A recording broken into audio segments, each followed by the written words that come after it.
Hey, I'm Heather. I'm a sexuality empowerment coach, and this week I thought I would talk a little bit about what that means and what sex coaching kind of does in general. I'm not sure if anyone saw the recent Wall Street Journal article, but a couple talked publicly about the fact that they'd seen a sex coach, and the husband commented that he was quite surprised that his homework didn't actually involve sex so much as talking and sharing feelings and doing all that communication stuff. And that's actually a pretty big misconception that people have around sex coaches. There are such thing as hands-on sex coaches and somatic practitioners and sexual surrogates.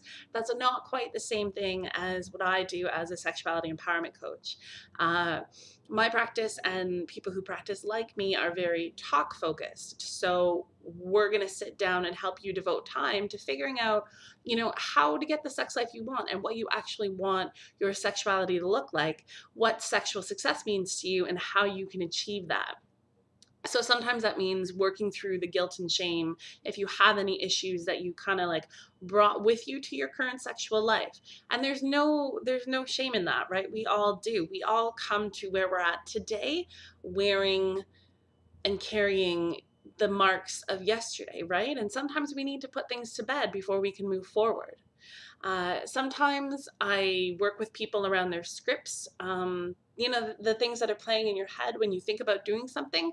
So when you're thinking about going on that date, there's a negative script running in your head that says it'll go badly, they won't like you, they might stand you up, no one could find you attractive, blah, blah, blah, blah, blah.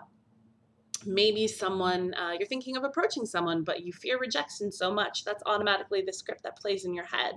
So I work with people around that. Sometimes just talking about what's going on in their head, sometimes doing role play scenarios. I answer questions about sex ed, STI testing and information. I've gone sex toy shopping with people who aren't familiar with, buying sex toys for themselves and are a little bit nervous about going on their own. I've gone with them. I do role playing scenarios, helping people figure out how to get a flirt that works for them, how to negotiate encounters so that they're happy, and how to have safer sex chats so that when they are having sexual encounters with people, they know what they need to say to feel protected so they can actually engage and enjoy. I do assign homework to the people I work with because I think, this isn't a one ongoing process, right? And it's something that you do have to work and invest in.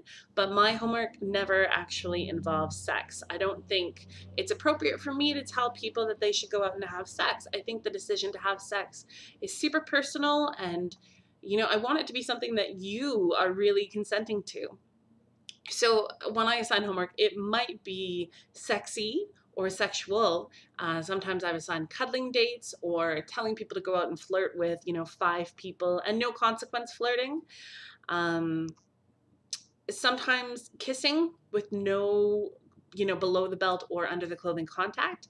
Just things that help people build intimacy and also sometimes actually put barriers between sharing intimacy with a partner and automatically jumping to sex, right? Sometimes people very much want to be intimate with their partner, but they don't like that all roads lead to fucking.